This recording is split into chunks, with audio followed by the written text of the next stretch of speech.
আমাদের রাষ্ট্রপতি এরশাদ সাহেব পাশে বসা ছিল। উনি তখন রাষ্ট্রপ্রধান। কাউরন বাজারের সভা ছিল। হযরত মাওলানা আব্দুল গফফার সাহেব রহমতুল্লাহ আলাই উনি কাউরন বাজারের সভায় বয়ান করতেছিলেন। আব্দুল গফফার সাহেব হাসতে হাসতে বলতেছিল এরশাদ সাহেবকে লক্ষ্য কইরা যে আপনি আমাদের রাষ্ট্রপ্রধান, আমাদের একটা নীতি আছে, রীতি আছে। প্রথম দিন বাসর ঘরে যদি বউকে দেখতে হয় তাইলে আমাদের দেশে টাকা দিয়া দেখতে হয়।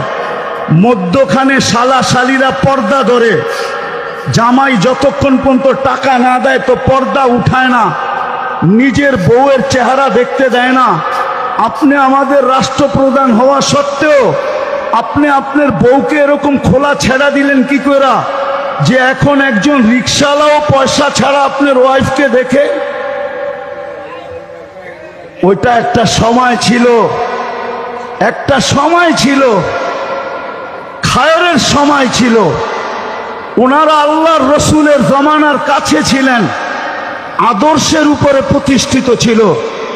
এরশাদ সাহেব শুধু হাসছেন, কোনো প্রতিবাদ করেন নাই, কোনো জিদ বা হিংসা বিদ্বেষ ভিতরে নেন নাই যে আমি স্টেজ থেকে যায়া গফফার সাহেব তোমাকে দেখাবো তুমি কত বড় আব্দুল গফফার।